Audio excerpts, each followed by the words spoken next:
va dire que le groupe de louanges, c'est nous tous. D'accord? Donc, vous pouvez frapper des mains. Vous avez 2 instruments à 10 touches. Hein, moi, j'ai que 6 cordes, mais vous avez 10 touches. Donc, on peut utiliser les mains, on peut utiliser notre sourire derrière le masque, parce que même si on a un masque, Dieu voit derrière le masque. Et il voit même dans notre cœur. Et si on s'est mis dans notre cœur de vouloir le rencontrer ce matin, je suis sûr qu'on va le rencontrer, soit pour lui apporter notre reconnaissance, soit pour lui apporter nos soucis, nos problèmes, mais Dieu nous a donné rendez-vous ce matin, et il a donné rendez-vous à des millions de chrétiens en Europe, des millions de chrétiens sur la face du monde. Il y en a encore qui dorment là, du côté des États-Unis, 6 heures avant, et il y en a qui ont peut-être déjà célébré le culte en Asie, en Australie. Mais aujourd'hui, des millions de personnes vont élever leur voix et leur cœur pour louer Dieu. Est-ce que vous voulez? Est-ce qu'on veut s'associer tous ensemble avec le reste pour louer le Seigneur? Amen. Alléluia.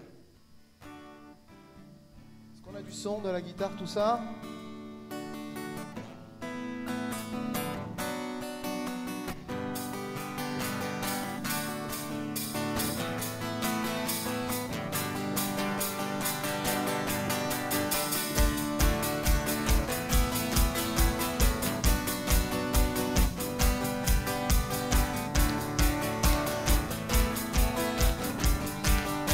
Allez.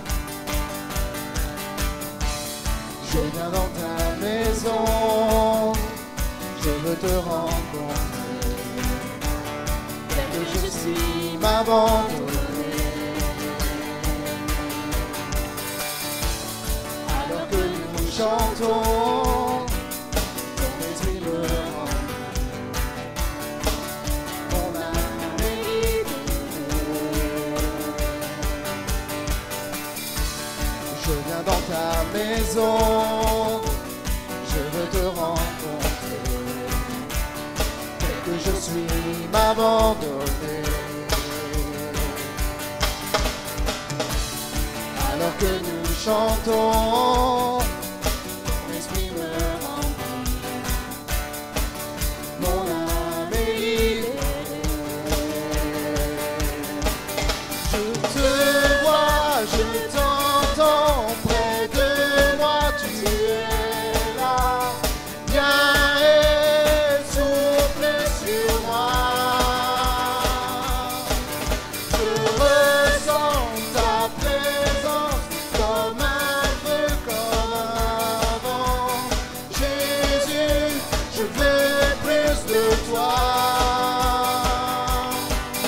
Je te vois, je t'entends, près de moi tu es là. Viens et souffle sur moi.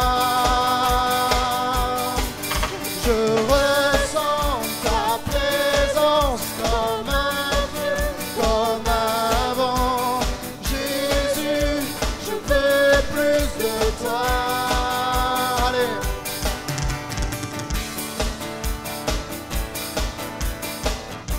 Allez l'église. Tous ensemble. Encore.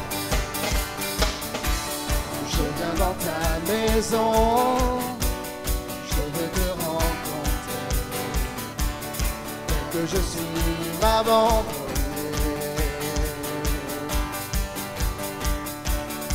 Alors que nous chantons, ton esprit me remplit. Mon âme est libérée. Je te vois, je t'entends, près de moi tu es là.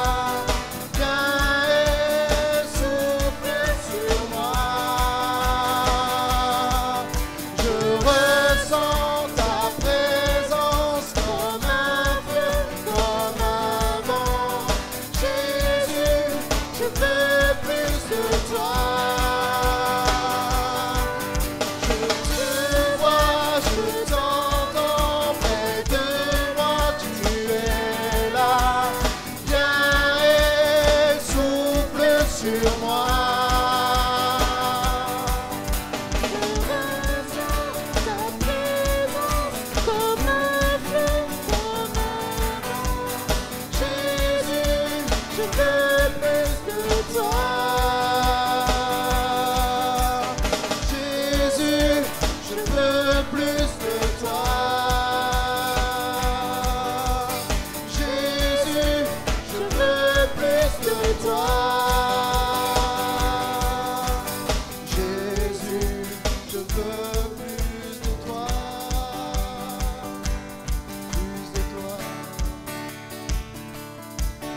je veux le proclamer du sommet des montagnes. Ta grâce est sans limite, ta bonté sans égale, ta tendresse m'envahit, ta bonté me poursuit, ton amour m'émerveille. Je veux le proclamer du sommet des montagnes, ta grâce est sans limite, ta bonté sans égale, ta tendresse m'envahit, ta bonté me poursuit, ton amour m'émerveille. Alors on chante. Car tu es bon et je danse, car tu es bon et je crie de joie. Tu es bon pour moi et je chante. Car tu es bon et je danse, car tu es bon et je crie de joie. Tu es bon pour moi.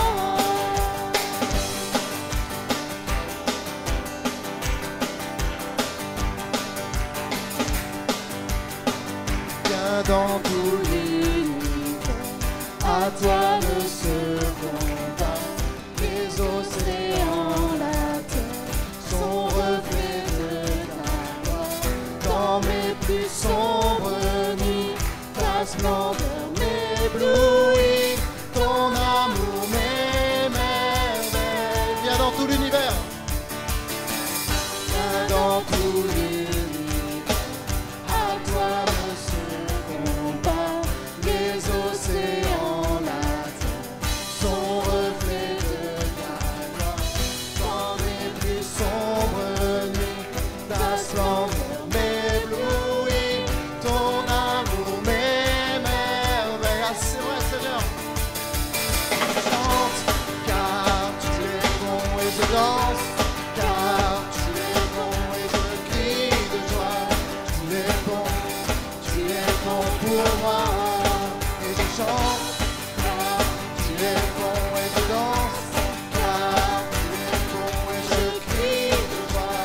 Tu es bon pour moi. Un cri sur mes lèvres, ma vie te célèbre. Tu es bon, tu es bon.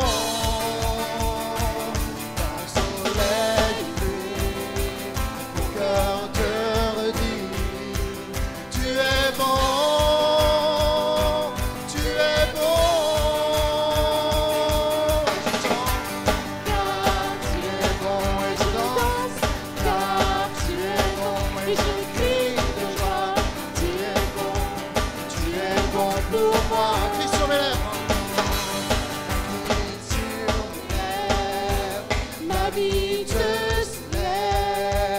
Tu es bon, tu es bon. Quand soleil ou pluie, mon cœur te redit. Tu es bon, tu es bon. Et je chante, car tu es bon et je danse, car tu es bon et je crie de joie. Tu es bon. Pour moi, et je chante, car tu es bon, et je danse, car tu es bon, et je crie de joie. Tu es bon pour moi. Alléluia, amen. Amen, alléluia. C'est vrai, Seigneur, que tu es bon pour nous.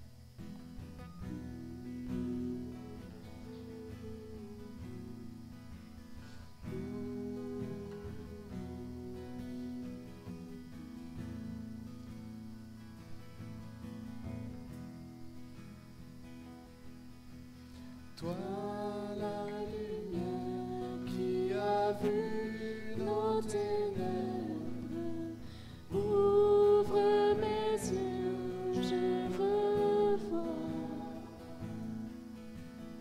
Grâce et beauté que mon cœur adore, mon âme aspire après toi. Toi la lumière qui a vu nos ténèbres, ouvre mes yeux, je veux voir.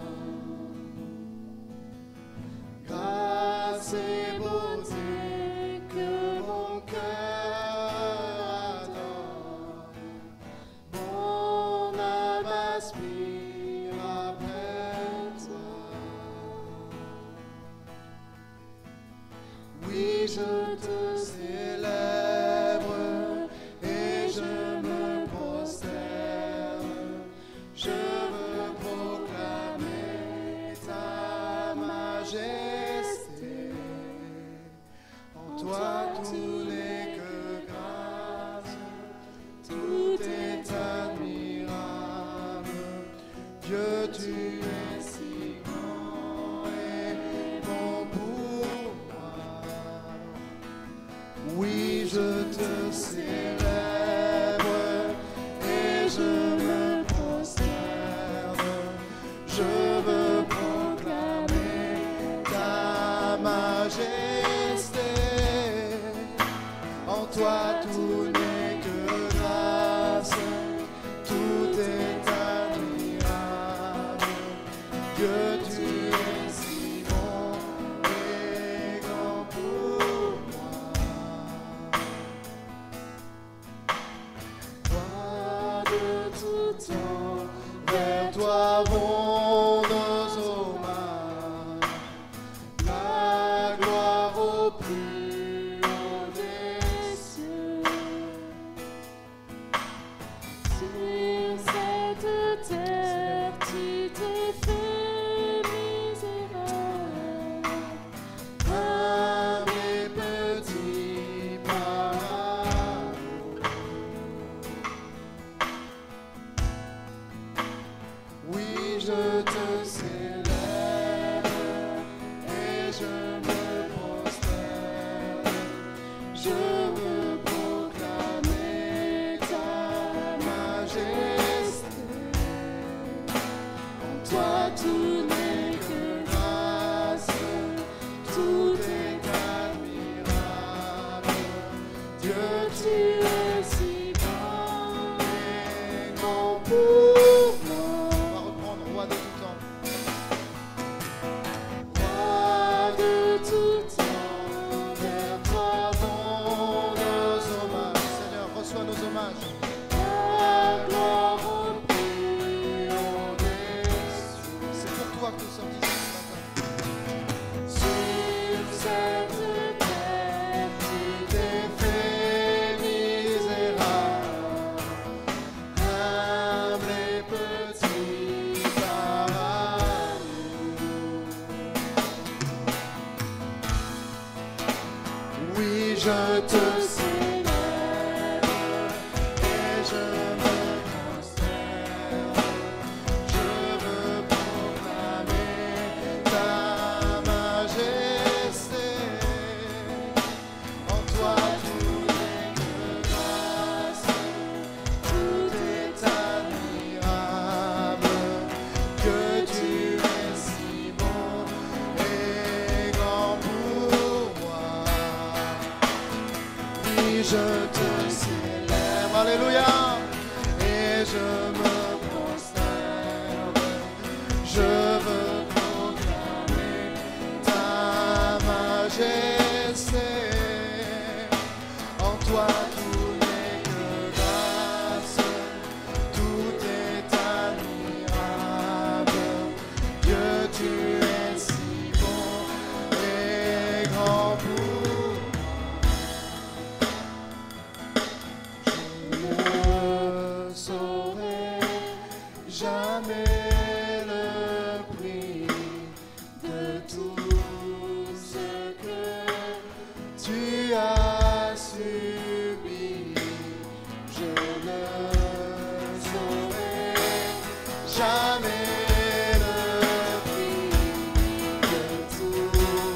ce que tu as subi.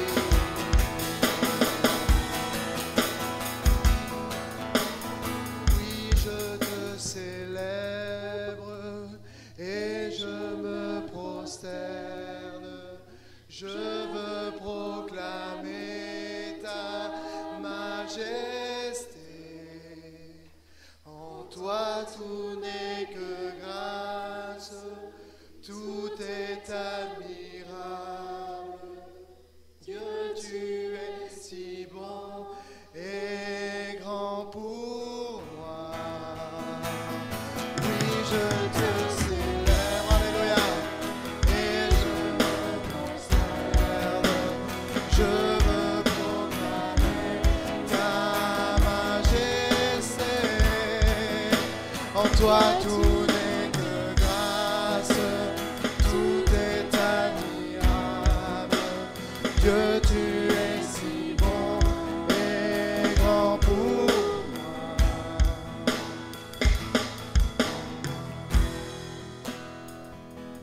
Pour moi.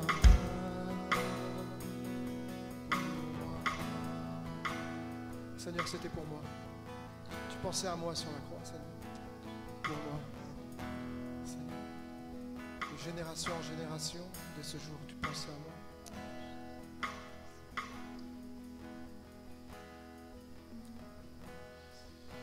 Quand j'étais en Israël, on était au jardin de la tombe. J'ai vu cette fameuse tombe hors de la ville de Jésus. Et à côté de la tombe, ils avaient exhumé un vieux pressoir à vin romain. Et ça me rappelait les paroles des prophètes. Dieu utilise beaucoup l'image de la vigne, du vigneron, du raisin qui est pressé pour donner un vin nouveau. Et Jésus parle beaucoup de cela, notamment dans des paraboles. Il est le vin nouveau, l'évangile, la bonne nouvelle.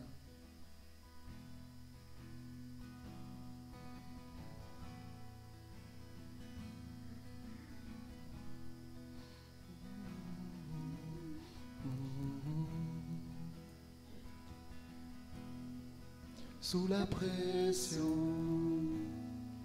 sous la tension, tu fais un vin nouveau. Je renonce à mes propres voies. Tu traces un chemin nouveau. Alors je m'abandonne entre tes tendres mains. Quand j'ai confiance en toi, je n'ai rien à craindre. Fais de moi un vase, fais de moi une offrande, fais de moi ce que tu veux que je sois. Je n'ai rien à offrir. Jésus, tu m'as tout donné.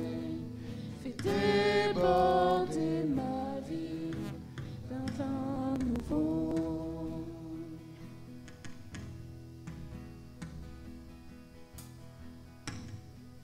Sous la pression, sous la tension, tu fais un vin nouveau. Je renonce à mes propres voies. Tu traces un chemin nouveau. Tu traces un chemin nouveau. Fais de moi un vase, fais de moi une offrande, fais de moi ce que tu veux que je sois. Je n'ai rien à offrir. Jésus, tu m'as tout donné. Fais déborder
puissance est nouvelle.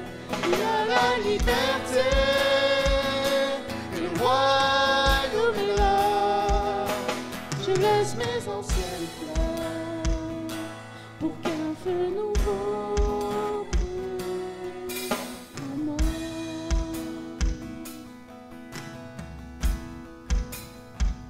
On peut lire dans l'Épître aux Corinthiens, dans 2 Corinthiens. En effet, le même Dieu qui un jour a dit que la lumière brille du sein des ténèbres, a lui-même brillé dans notre cœur pour y faire resplendir la connaissance de la gloire de Dieu qui rayonne du visage de Jésus-Christ. Mais ce trésor, nous le portons dans des vases faits d'argile pour que ce soit la puissance extraordinaire de Dieu qui se manifeste et non notre propre capacité. Et dans 2 Timothée 2, si quelqu'un se garde pur de tout ce dont j'ai parlé, il sera un vase destiné à un noble usage, purifié, utile à son propriétaire, disponible pour toutes sortes d'œuvres bonnes.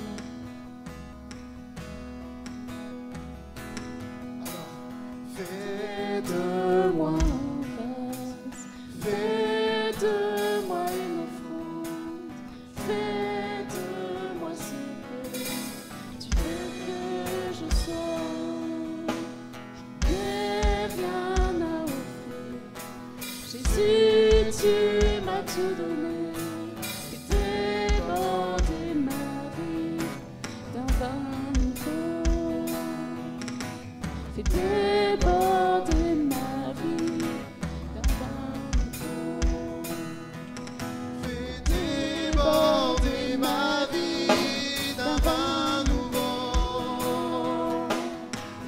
Fais déborder ma vie d'un vin nouveau.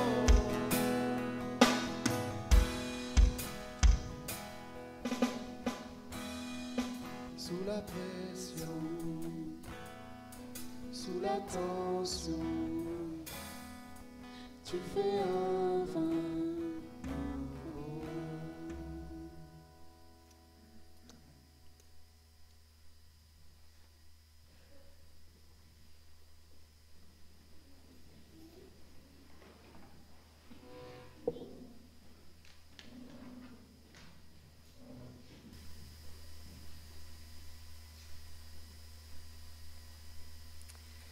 Bonjour à tous et bienvenue ce matin. Je vais souhaiter la bienvenue à tous ceux qui nous regardent sur YouTube aussi.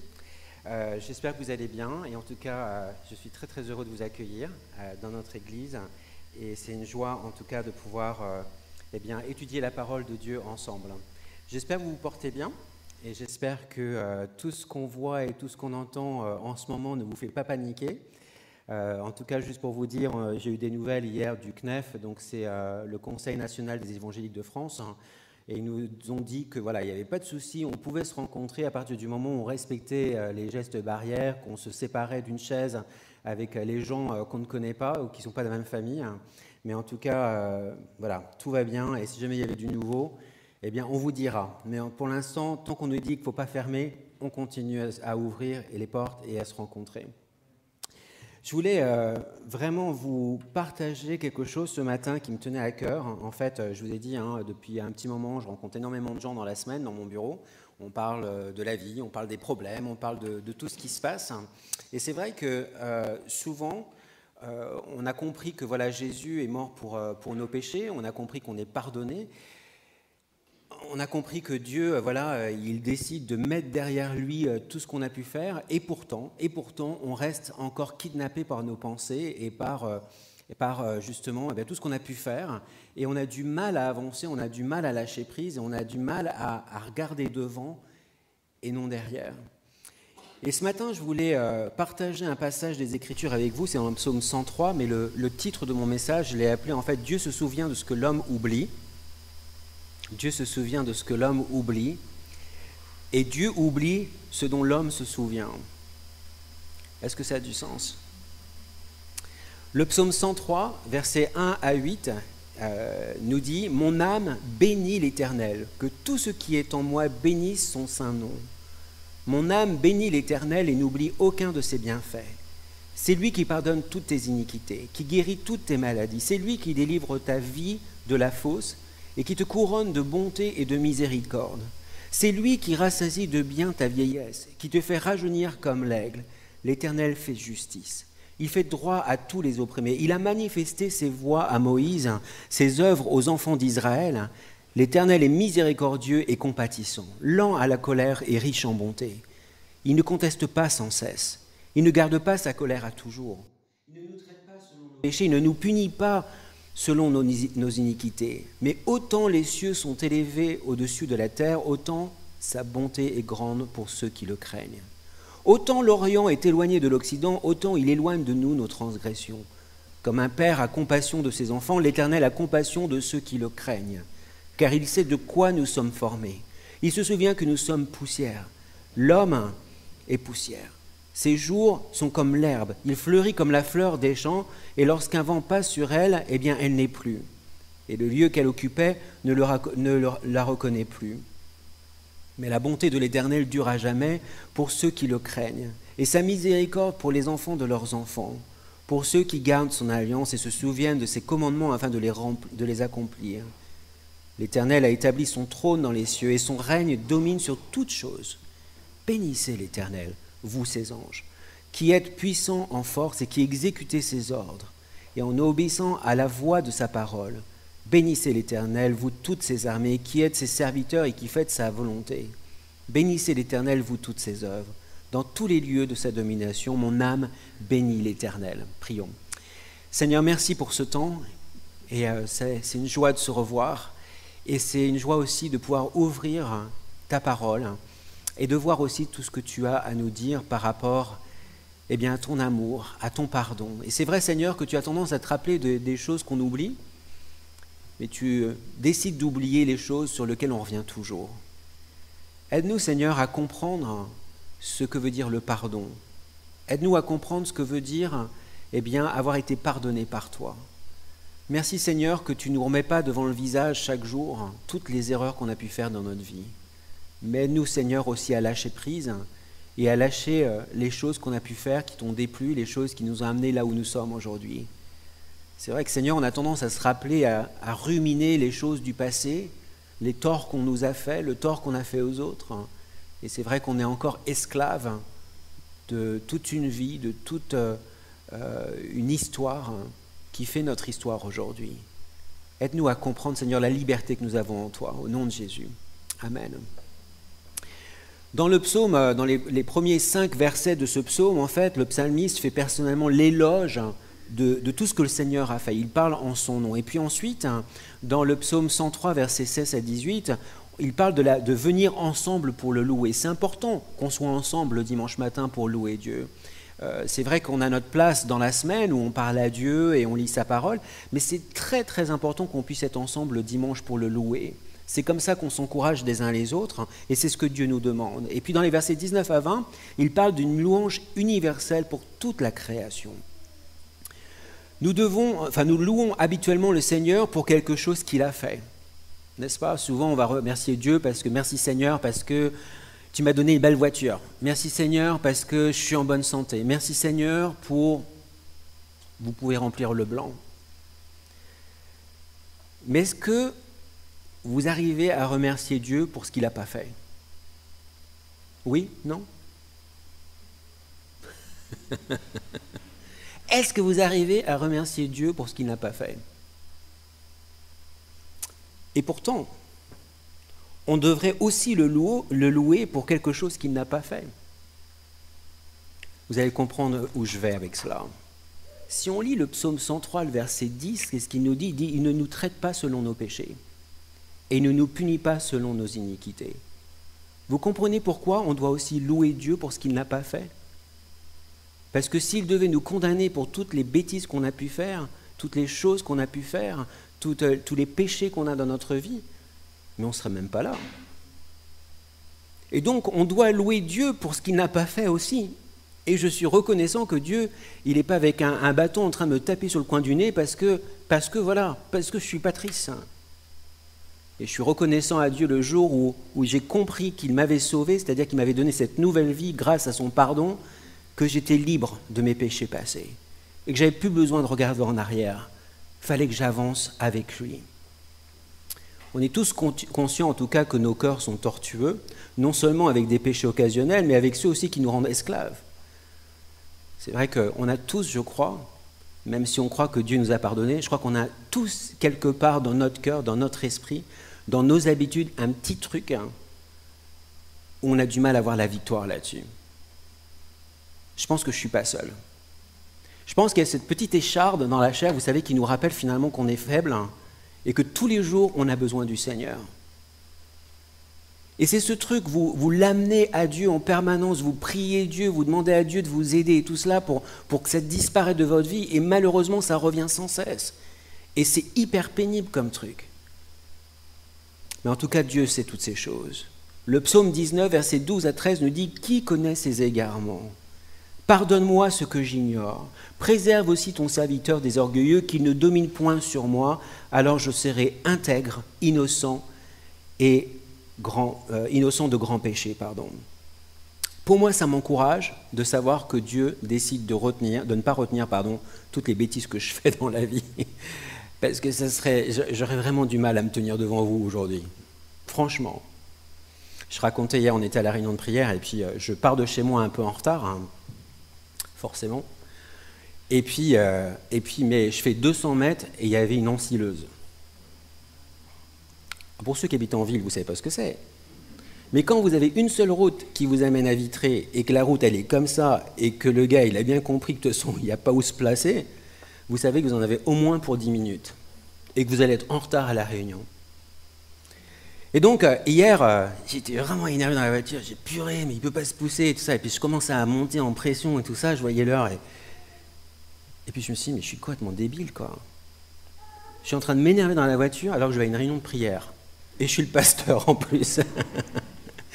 Vous voyez ce que je veux dire quand je suis reconnaissant à Dieu qu'il ne compte pas toutes nos erreurs et qu'il décide de les oublier parfois. Merci Seigneur. Cependant, il nous demande effectivement de confesser nos péchés et demander pardon. Et donc, il est fidèle et juste pour nous pardonner. Mais pour moi, ça m'encourage. Et si le psaume 103, verset 10, vous savez qu'il dit « Il ne nous traite pas selon nos péchés, il ne nous punit pas selon nos iniquités », si c'est vrai, et si c'est cette base sur laquelle Dieu s'occupe de nous, je remercie le Seigneur, quoi. Je remercie Dieu parce que sur la base de la croix, en fait, la grâce de Dieu, Jésus-Christ est mort pour mes péchés, pour vos péchés, et Dieu les pardonne aussi par le sang de son Fils, et on peut venir à lui et lui demander pardon pour tous nos péchés. Et il est fidèle, donc il va le faire. Il est juste dans sa justice, il va rendre les choses justes, il va mettre tout ça derrière. Et c'est pour ça que pour nous, c'est important de ne pas non plus tout le temps revenir à toutes les bêtises qu'on a pu faire. Parce que c'est ce qui va vous rendre esclave et qui va vous empêcher d'avancer dans la vie. Alors, qu'est-ce que le Seigneur déclare dans le verset 6 ? Il dit « L'Éternel fait justice, il fait droit à tous les opprimés. » David montre la miséricorde de Dieu pour les pécheurs, il œuvre pour la justice, il manifeste sa fidélité envers son peuple avec qui il avait formé une alliance. Et il exécute également la justice, donc c'est-à-dire le jugement, au nom de tous ceux qui sont opprimés. Il s'agit de la référence à l'Exode. Vous savez, quand le peuple juif était en Égypte, le Seigneur a montré sa justice à Moïse tout en affichant sa justice sur Pharaon. Et le Seigneur était leur juste délivrance. Et donc, quand on parle de Dieu juste, on parle d'un Dieu qui, oui, il va condamner quand il veut condamner, mais il va pardonner quand il veut pardonner et quand il peut pardonner. Et donc, c'est ça, le Dieu de justice. On voit que donc, Dieu déclare effectivement cette justice aux opprimés, et on voit aussi qu'il dirige. Dans le verset 7, on voit qu'il a manifesté ses voies à Moïse et ses œuvres aux enfants d'Israël. Le peuple connaissait les actes du Seigneur, mais Moïse, lui, connaissait les voies de Dieu. Il y a une chose de savoir ce que Dieu a fait, et c'est une autre chose de le connaître personnellement. Il y a beaucoup de gens qui savent des choses sur Dieu parce qu'ils ont été à la messe, ils ont été dans un culte protestant, ils ont lu un peu la Bible. Et on peut connaître beaucoup de choses sur Dieu et finalement ne pas le connaître personnellement. Et c'est ça toute la différence. Quand on le connaît personnellement, eh bien c'est là où il change notre cœur, notre façon de penser, notre vie, il nous transforme. Exode 34, verset 6, il est écrit, « Et l'Éternel passa devant lui et s'écria, « L'Éternel, Dieu miséricordieux et compatissant, lent à la colère, riche en bonté et en fidélité. »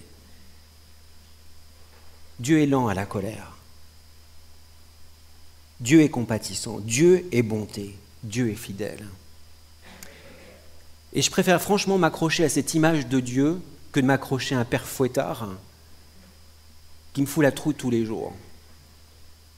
Je préfère m'accrocher à l'amour de Dieu, de savoir qu'il est présent dans ma vie, qu'il est présent à mes côtés et que je puisse vivre à l'intérieur de mon âme quelque chose avec lui. Parce que inévitablement, si j'ai cet amour pour lui et si j'ai cette passion pour Christ, et si j'ai vraiment envie d'avoir cette relation avec lui, qu'est-ce qui va se passer? C'est que tout va entrer en ordre dans ma vie et donc il n'aura pas besoin d'être avec le fouet.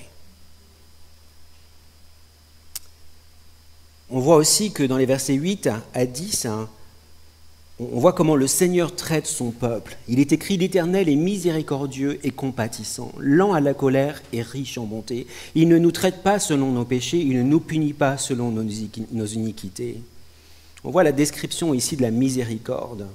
Après avoir noté le verset 8, le texte procède à l'application de ce passage en utilisant 2 déclarations négatives et 3 illustrations. Verset 8, il nous dit « miséricordieux et compatissant ». Il est en train de parler de son alliance avec nous et de son amour. Miséricordieux et compatissant et abondant en bonté. J'aime ça. J'aime que Dieu abonde en beauté envers moi. Franchement, j'aime ça. J'aime lire, par exemple, que Dieu est lent à la colère. Sa colère n'est pas facilement provoquée. Sa miséricorde, c'est-à-dire la compassion qui entraîne le pardon, triomphe du jugement. Vous voyez, il préfère penser le meilleur de nous plutôt que le pire. Jacques, chapitre 2, verset 13, nous dit « Car le jugement est sans miséricorde pour qui n'a pas fait miséricorde. La miséricorde triomphe du jugement. » Il y a un écrivain qui a dit aussi « La bonté aimante du Seigneur est constante comme le soleil, sa colère passe comme les éclairs. » Là encore, ça me fait plaisir quand je lis ça, je me dis, mais c'est formidable de savoir que Dieu m'aime, que sa bonté, elle dure à jamais, que oui, bien sûr, il va intervenir parfois comme les éclairs, boum, mais son jugement n'est pas permanent. Dans le verset 9, il est écrit, « Il ne conteste pas sans cesse, il ne garde pas sa colère à toujours. » J'aime ce soutien que je ressens de Dieu. C'est l'image d'une salle d'audience dans un tribunal, où le Seigneur est à la fois juge et procureur, il a toutes les preuves dont il a besoin pour nous condamner, mais il ne continue pas à faire un procès permanent envers nous. Quand le juge est votre Père, et quand Jésus est mort pour vos péchés, il y a un pardon qui est complet ici. Il y a un pardon qui nous libère. Et donc, ce pardon, non seulement il est complet, mais il nous libère et il est disponible pour tous ceux qui le demandent. Mais il faut le demander et il faut y croire. Bien que lent à la colère, le moment vient où Dieu doit condamner son peuple de leurs péchés et montrer aussi son indignation en les châtiant, en les disciplinant. Mais même alors, sa colère ne dure pas éternellement. Il est écrit, il ne gardera pas sa colère pour toujours. Il ne maintient pas sa colère. Il y a une limite dans le temps à la colère de Dieu. Elle est temporelle et non éternelle par rapport à ses enfants.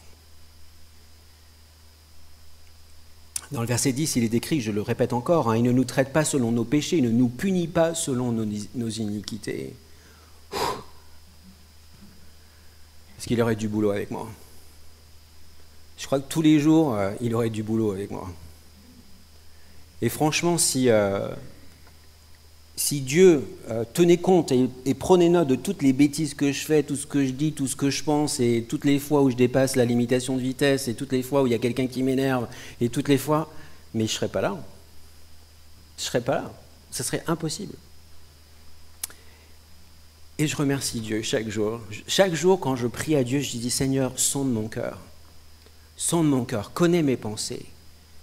Aide-moi, Seigneur, à marcher dignement avec toi, à t'honorer dans la vie. Et c'est vrai qu'il y a du taf, il y a du boulot. Je ne suis pas arrivé à destination, mais je garde les yeux fixés sur la ligne d'arrivée et j'essaie de me détourner ni à droite ni à gauche parce que je veux marcher sur ce chemin avec lui. Et quand je vois qu'il y a quelque chose qui ne va pas dans ma vie, je lui demande tout simplement pardon et je sais qu'il va me pardonner. Et donc une fois que je sais que je suis pardonné, qu'est-ce que je fais? Je décide de mettre ça derrière. Et j'avance. Et j'avance. Un pas à la fois, et un deuxième pas, et un troisième pas. Et si je tombe encore, qu'est-ce que je fais?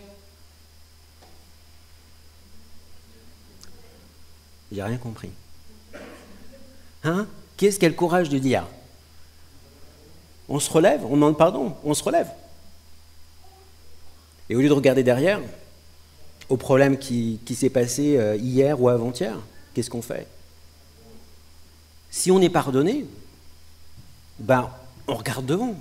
Parce que si vous regardez derrière, vous allez vous planter. N'est-ce pas? Je fais l'exercice avec beaucoup de gens qui viennent à mon bureau, je leur fais faire marcher l'allée ici. Ils partent de là-bas, je leur dis de venir ici, je dis vous regardez derrière. Et généralement, ça ne fait pas. Pourquoi? Parce que les gens, ils ont peur de se planter, ils ont peur de se prendre une chaise. Et nous, le problème, c'est qu'on passe notre vie à faire ça. On passe notre vie à regarder derrière, on passe notre vie à regarder à toutes les erreurs qu'on a pu faire. On sait qu'on est pardonné, on le croit, on dit qu'on le croit. Hein. On va même dire aux gens, Dieu m'a pardonné mes péchés. Ouais, sauf que nous, on n'est pas foutus capables d'avancer devant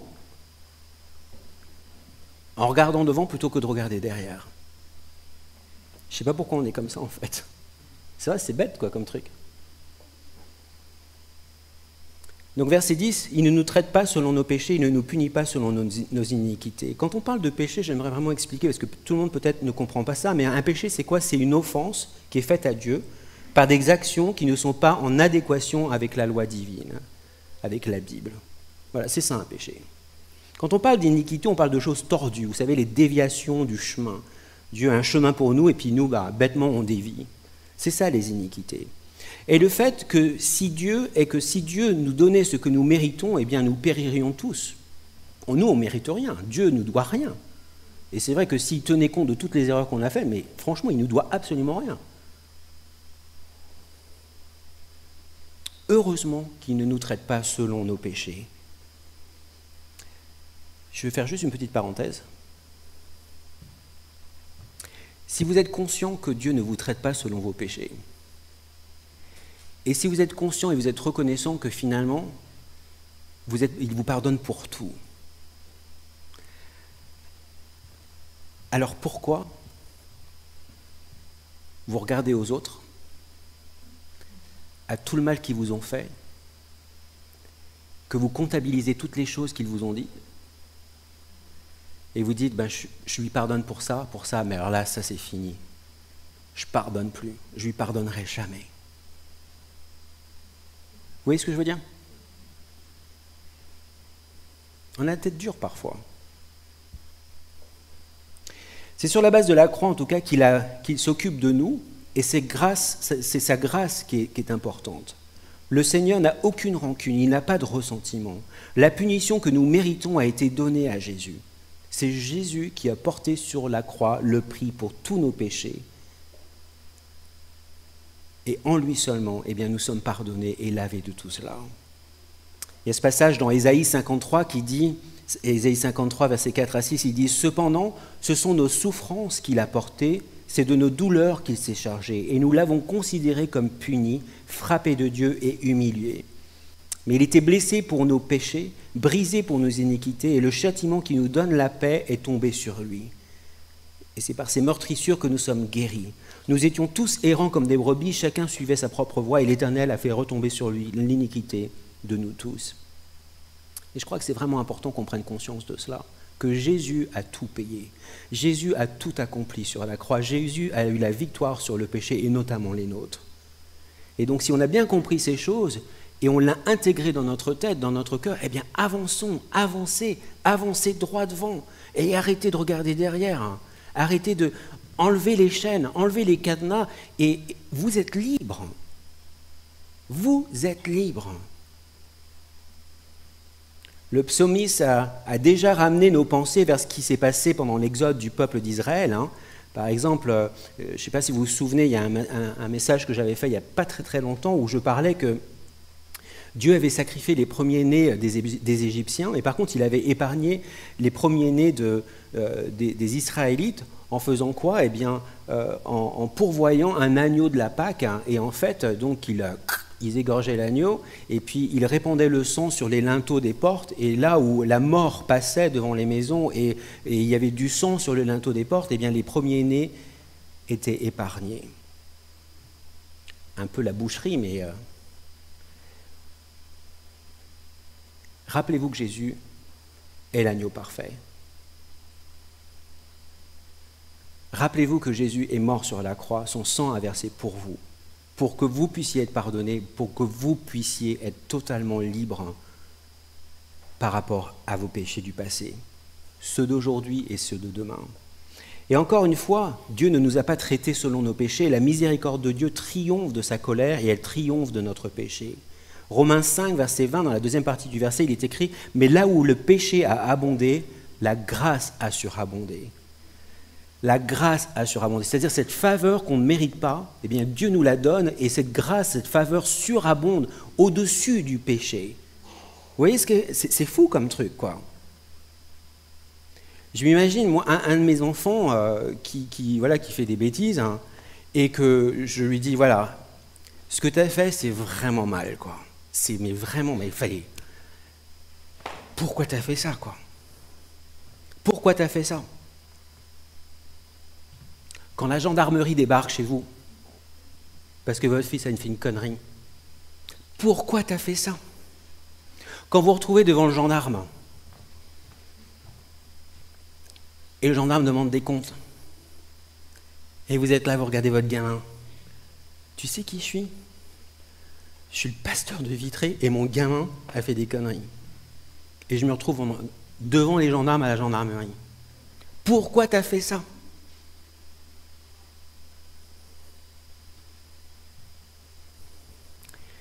Vous savez ce qui m'a fait plaisir? Non pas que je me retrouve à la gendarmerie, mais mon gamin m'a regardé, il m'a dit, ben voilà ce que j'ai fait, j'en suis désolé, et je vais payer pour ça. J'ai dit, ben, tu vas certainement payer pour ça, ça c'est sûr. Mais quand on est sorti, on est rentré dans la voiture, vous savez ce qu'il m'a dit? Il m'a dit, tu sais papa, il dit, j'ai reconnu les faits parce que je sais que tu m'aimes quand même. Et c'est exactement ce que Jésus fait avec nous. Vous voyez, on ne mérite rien, on mérite juste d'être condamné, mais Dieu nous aime tellement qu'on peut l'approcher chaque jour, non pas dans la crainte et dans la peur, parce qu'on sait qu'il nous a déjà aimés et que son Fils Jésus est mort sur la croix déjà pour nous et pour tous nos péchés. Et donc on est libre, on est libre. Là où le péché a abondé, la grâce a surabondé. Cette vérité dans le psaume 103 me rappelle toujours la vérité de Matthieu 5, verset 7, qui dit « Heureux les miséricordieux, et ils obtiendront miséricorde. » Vous vous rendez compte de la miséricorde qu'on reçoit de Dieu? Et quand on a connu et compris la miséricorde de Dieu, on peut exprimer la miséricorde envers les autres aussi. Vous êtes d'accord avec moi? Si Dieu nous pardonne tout, et qu'on est vraiment libre, pourquoi dans ces cas-là on n'est pas capable de pardonner aux autres, à tous ceux qui nous ont fait du mal? J'avance. Dans les versets 11 à 12, on voit la miséricorde, les dimensions de la miséricorde de Dieu. Et quand on regarde les versets 11, 13 et 17, on voit souvent que la miséricorde de Dieu se connecte à notre peur. Comme nous sommes humiliés devant lui dans la révérence et la crainte, eh bien, il nous tend sa main et il nous touche avec son pardon et son amour. On voit d'abord dans le verset 11 que sa miséricorde est verticale. Il dit, autant les cieux sont élevés au-dessus de la terre, autant sa bonté est grande pour ceux qui le craignent. Quand on regarde au ciel, quand on regarde les étoiles les plus lointaines, imaginez-vous que sa miséricorde est encore plus loin et plus grande que ça. Elle est infinie, sa miséricorde. Nous, on le limite, On se dit, mais non, Dieu, il ne va jamais me pardonner pour ça, c'est pas possible. La vie que j'ai aujourd'hui, mais jamais je peux aller dans une église, c'est pas possible. Jamais je peux aller dans une église. Sa miséricorde est plus grande que ça. Amen. On voit aussi que sa miséricorde est horizontale. Dans le verset 12, il est écrit, hein, « Autant l'Orient est éloigné de l'Occident, autant il éloigne de nous nos transgressions. » J'aime ce passage. Quand je l'ai lu la première fois, j'ai dit « Purée ! Mais c'est génial ce truc !» Ça veut dire que l'Orient et l'Occident ne peuvent jamais se rejoindre. De toute façon, la Terre est ronde. La Terre est... Vous savez ça que la Terre est ronde? La Terre est ronde. L'Ouest et l'Est ne peuvent jamais se rejoindre. Vous pouvez faire tout le tour et vous serez toujours un peu à l'ouest. La distance du nord au sud est définie. C'est vrai qu'on ne peut pas aller plus loin que le pôle nord, on ne peut pas aller plus loin que le pôle sud, c'est vraiment marqué, quoi. Il y a probablement un piquet avec un drapeau. Mais quand on marche de l'est à l'ouest, ils ne se rejoignent pas. Et j'adore cet exemple parce que c'est vraiment un exemple super du fait que Dieu, voilà, il éloigne tous nos péchés. Il nous pardonne et il décide de mettre aussi loin que ça tous nos péchés. Et donc, quand vous remettez votre tête dans votre vomi, rappelez-vous cela. Rappelez-vous cela. Pourquoi vous faites ça? Si Dieu a décidé d'éloigner tous vos péchés et que jamais il y revient, pourquoi vous revenez à ça en fait? C'est vrai.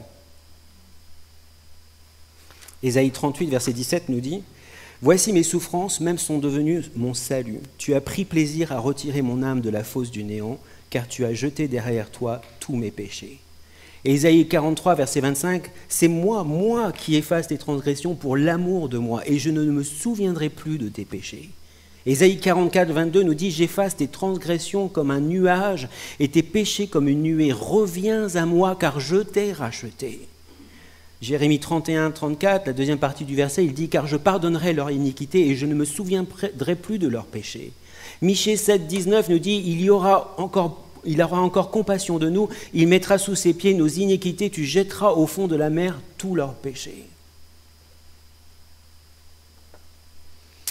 On voit aussi dans le verset 13 que sa miséricorde est paternelle. Il est écrit, hein, « Comme un père a compassion de ses enfants, l'Éternel a compassion de ceux qui le craignent. » Dieu est comparé à un père tendre. Mais sa pitié n'est pas un sentiment superficiel et sentimental. Un Dieu saint exige que sa loi soit satisfaite, qu'on puisse marcher selon la parole de Dieu, qu'on puisse marcher selon les principes de Dieu. Romains 3, versets 24 à 25 nous dit « Ils sont gratuitement justifiés par sa grâce, par le moyen de la rédemption qui est en Jésus-Christ. C'est lui que Dieu a destiné par son sang à être pour ceux qui croiraient victimes propitiatoires afin de montrer sa justice, parce qu'il avait laissé impunis les péchés commis auparavant au temps de sa patience. » Le psaume 103, 14 nous dit « Car il sait de quoi nous sommes formés, il se souvient que nous sommes poussière. » Rappelez-vous que Jésus est venu sur la terre, dans un corps. Il a vécu les mêmes choses que nous, mais les mêmes choses, quoi. Il a été tenté dans des dessert. Il sait ce que c'est d'être tenté. Il le sait. Il comprend comment nous sommes formés. La Bible nous dit qu'il nous a formés à partir de la poussière. L'homme est comme un vase de terre fragile, de terre d'argile. Donc Dieu nous manipule tendrement et il nous utilise comme nous sommes. Dieu se souvient de ce que l'homme oublie et il oublie ce que l'homme se souvient. Dieu regarde notre fragilité, nos faiblesses, nos luttes et il a pitié de nous. Dans l'incarnation, Dieu passe à l'étape suivante, il devient un avec nous et partage notre humanité. Est-ce que vous comprenez cela ? Et comme le dit Hébreux chapitre 4, verset 15, « Car nous n'avons pas un souverain sacrificateur qui ne puisse compatir à nos faiblesses, au contraire, il a été tenté comme nous en toutes choses sans commettre de péché. » Il est encourageant de savoir que même la poussière a du potentiel lorsqu'elle est mélangée avec de l'eau et entre les mains d'un potier. Prenez de la poussière, mélangez-la avec de l'eau. Et manipulez-la, et vous allez voir qu'elle va commencer à faire, vous allez pouvoir faire des choses avec cette poussière. Je pense aux briques. Comment on faisait les briques? On utilisait la terre, on la mouillait, on mettait ça dans un moule, on compressait, on laissait ça sécher dehors, et ça faisait des briques. Et avec des briques en terre, de la vulgaire boue, de la terre, qu'est-ce qu'on faisait? Des maisons. Et c'est exactement ce que Dieu fait dans notre vie. Il nous prend tels que nous sommes. On est de la poussière. On n'est pas forcément des gens, des belles personnes. Mais Dieu nous pardonne quand même.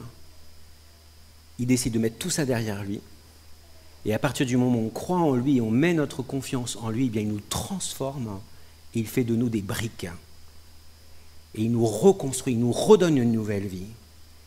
Et c'est ça qu'il faut se rappeler.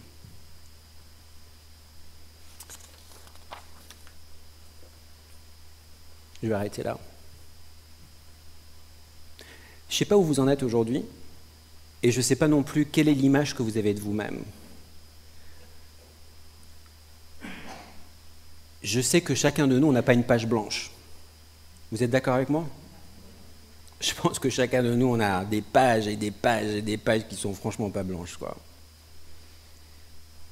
Mais rappelez-vous, Jésus est mort pour vous. Vous êtes pardonnés. Si vous venez à lui et que dans votre cœur, vous voulez vraiment être pardonné, vous pouvez vraiment trouver le pardon en lui. Il va le faire. Vous connaîtrez la vérité vous rendra libre. Vous voulez être libre? C'est à vous de choisir. C'est à vous de choisir. Prions. Seigneur, merci pour ce texte. Merci Seigneur pour ce texte et pour aussi ces réalités que trop souvent on a tendance à être dur avec nous-mêmes. Alors, c'est vrai que souvent on a tendance à ne pas regarder forcément les bêtises qu'on fait et les choses qui te déplaisent. Mais souvent aussi je sais qu'on a cette tendance à s'auto-flageller et à regarder derrière à toutes les choses qu'on a pu faire et qui t'ont déplu, Seigneur.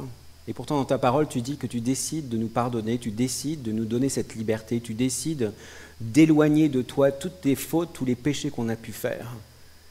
Et tout ce que tu nous demandes, c'est de marcher fidèlement avec toi chaque jour, d'avoir cette relation personnelle avec toi, de pouvoir nous inspirer, transformer, nous laisser transformer par ta parole chaque jour. Aide-nous, Seigneur. Aide-nous à comprendre cela. Je ne sais pas pourquoi on a cette tendance à toujours revenir en arrière, toujours à regarder derrière les bêtises qu'on a pu faire.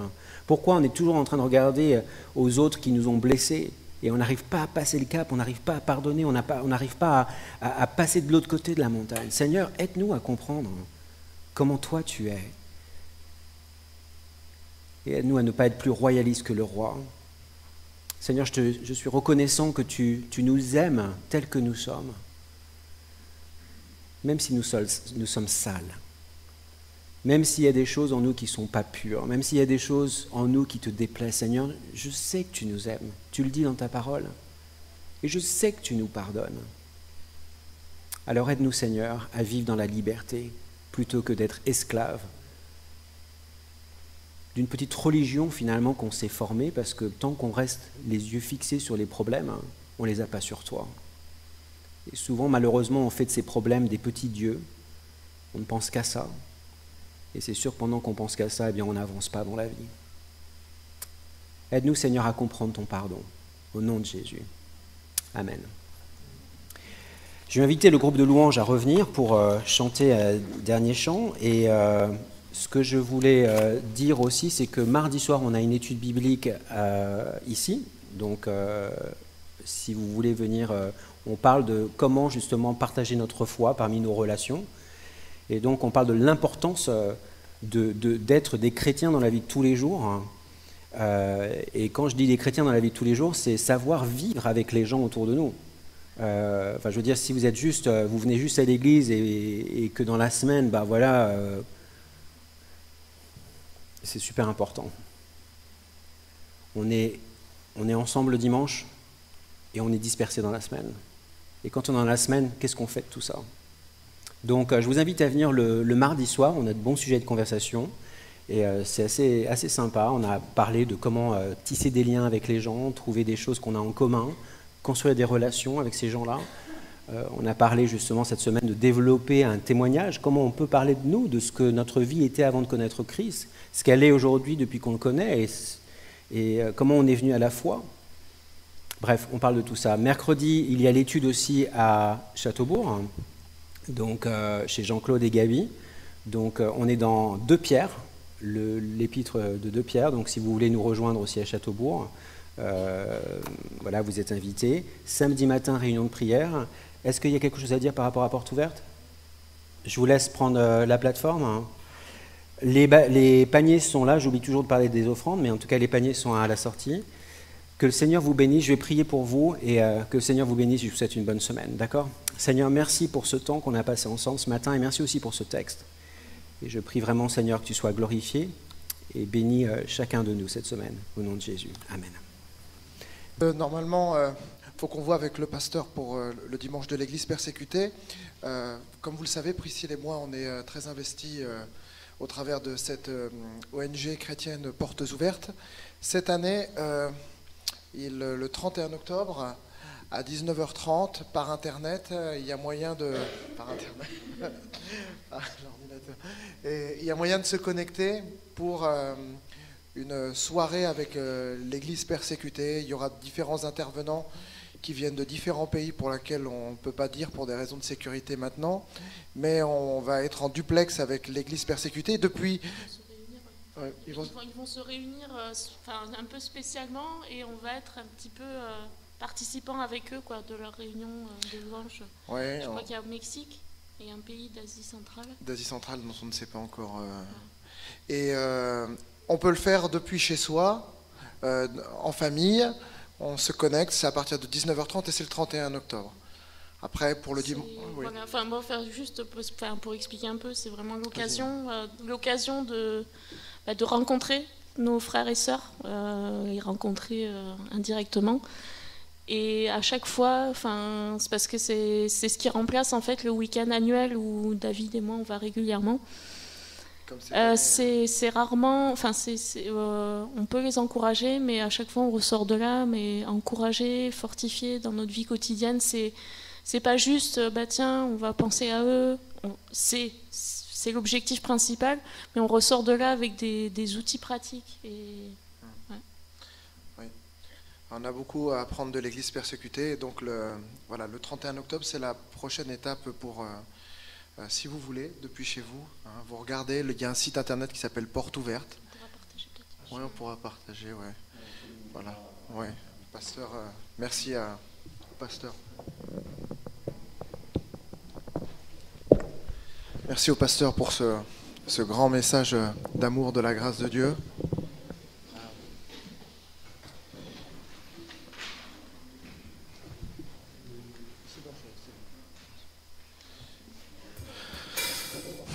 On va chanter un chant pour terminer. Et on peut le chanter en pensant à quelqu'un qui nous a fait du mal.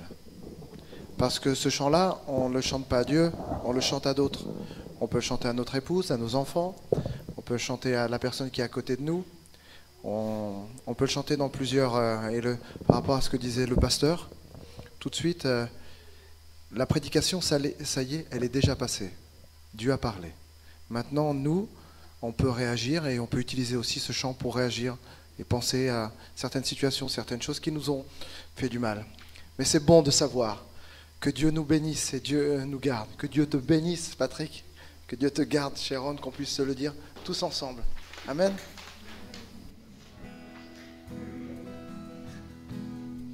Les feuilles sont vivantes.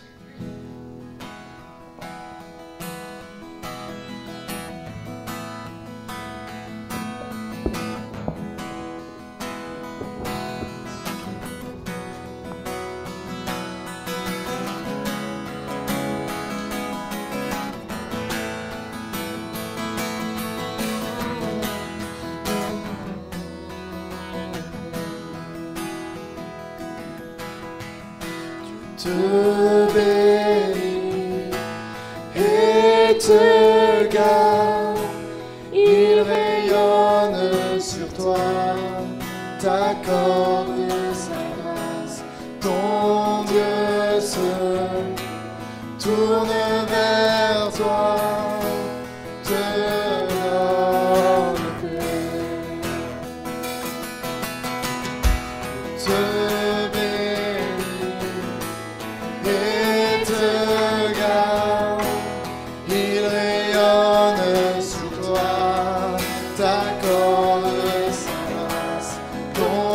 Dieu se tourne vers toi, te donne paix.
Ça veut dire c'est vrai.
Bonjour à tous. Bonjour. Voilà, ça fait quelques jours qu'on est aux États-Unis et on commence à s'habituer au décalage horaire, à faire des nuits plus ou moins complètes. Mais on voulait surtout vous dire un petit coucou. Nous sommes là actuellement au centre de notre mission. Vous voyez, c'est des beaux bâtiments, des vieilles vieilles pierres, tout ça, c'est très sympathique. Mais voilà, juste pour dire qu'on pense à vous et que on sera content de vous revoir aussi. Je ne sais pas si quelqu'un aussi peut nous envoyer des petits messages. En tout cas, on est en contact avec WhatsApp avec plusieurs d'entre vous. N'hésitez pas à nous contacter. Et puis, à bientôt. Bisous. Bisous à tous.